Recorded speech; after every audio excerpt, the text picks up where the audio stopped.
बंगाल विधानसभा 2026 के चुनाव के प्रथम चरण में मतदान के सारे बंगाल के रिकॉर्ड तोड़ते हुए बंगाल की जनता ने अभूतपूर्व उत्साह और जोश के साथ बंगाल में परिवर्तन के लिए वोट डाला है।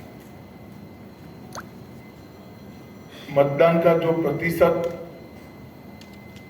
सामने आया है वो पूरे देश के लोकतंत्र में भरोसा करने वाले लोगों का उत्साह बढ़ाने वाला है। मैं सबसे पहले तो प्रथम चरण में वोट डालने वाले सभी बंगाल के मतदाताओं का बहुत बहुत अभिनंदन करना चाहता हूं और धन्यवाद भी करना चाहता हूं कि आप भय से भरोसे की ओर की एक यात्रा को बहुत अच्छे तरीके से शुरू किए हैं और दूसरे चरण के मतदाता भी भय से भरोसे की यात्रा को आगे बढ़ाएंगे। मैं चुनाव आयोग, सभी सीएपीएफ, चुनाव आयोग के सहयोग में लगा हुआ पूरा तंत्र और बंगाल पुलिस को भी हृदयपूर्वक बहुत बहुत अभिनंदन देना चाहता हूं, क्योंकि बंगाल के बहुत लंबे अरसे के बाद एक भी मृत्यु नहीं हुई है। इस प्रकार का ये चुनाव हुआ है जो अपने आप में एक अजूबा है। तो मैं चुनाव आयोग और चुनाव आयोग के तत्वाधान में सभी सुरक्षाकर्मी और सभी तंत्र को हृदयपूर्वक अभिनंदन देना चाहता हूं। हमारे पास जो फीडबैक है उसमें बंगाल की जनता ने अपना भविष्य पहले चरण में ही तय कर लिया। कवि गुरु टैगोर, महान सुभाष चंद्र बोस और खुदीराम बोस की ये भूमि ने विकास को चुना है और नरेंद्र मोदी जी के नेतृत्व में भारत के विकास की जो यात्रा चल रही है उसमें बंगाल के प्रथम चरण के मतदाताओं ने स्पष्ट कर दिया है कि बंगाल भी उसमें जुड़ने जा रहा है। 16 जिलों की 52 सीटों पर 92.98% मत निश्चित रूप से बताता है कि दीदी जाने वाली है और भाजपा आने वाली है। भय जाने वाला है और भरोसा आने वाला है।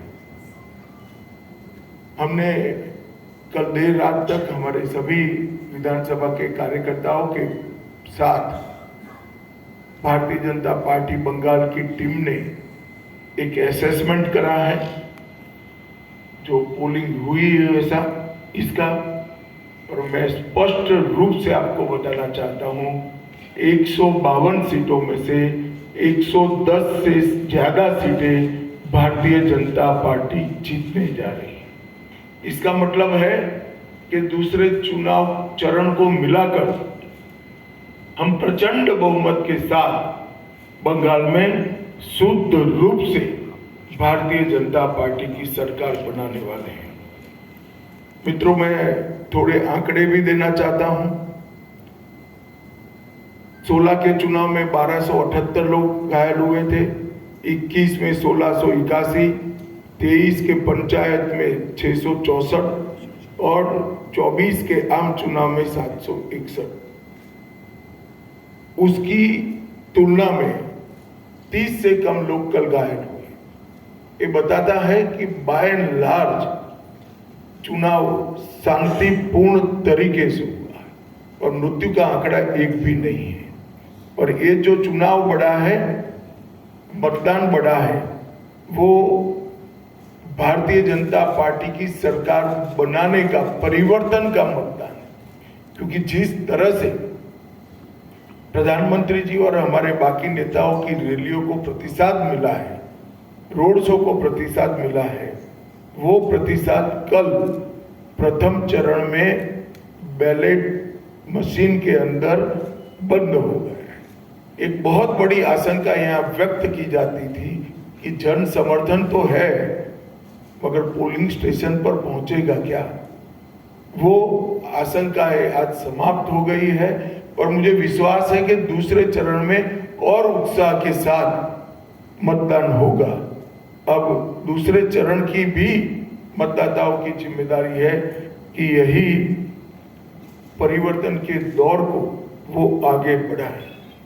बहुत लंबे समय के बाद जब कोई विपक्षी पार्टियां नहीं थी, हमारे देश की आजादी के बाद का वो दौर बात कर दीजिए, तो 5 तारीख के बाद अंग बंग और कलिंग तीनों जगह भारतीय जनता पार्टी का शासन होगा, कमल का शासन होगा। और मैं मानता हूं ये निशानी हमारे पूर्वी भारत के लिए शुभांकर है। नरेंद्र मोदी जी ने 2014 में कहा था कि भारत की दोनों भुजाओं का, भारत माता की दोनों भुजाओं का सम विकास होना चाहिए। पश्चिम के क्षेत्रों में विकास काफी अच्छा हुआ है, कोई न कोई कारण से पूर्व के क्षेत्र पिछड़े हुए हैं। पूरा नॉर्थ ईस्ट, बंगाल, बिहार, उड़ीसा, ये पूरा भारतीय जनता पार्टी का शासन आने के बाद ये जो शुरुआत मोदी जी ने करी है पूर्व के विकास की, पूर्वोदय की, इसकी भी गति तीव्रता के साथ बढ़ेगी। मित्रों, एक बंगाल की मुख्यमंत्री जी अफवाह फैला रही हैं कि बंगाल में अगर भाजपा का शासन आया तो बाहरी लोग शासन करेंगे। मैं दीदी को बताना चाहता हूं, दीदी बंगाल का अगला मुख्यमंत्री बंगाल में ही जन्म लेने वाला, बंगाली मीडियम में पढ़ा लिखा और बंगाली बोलने वाला होगा।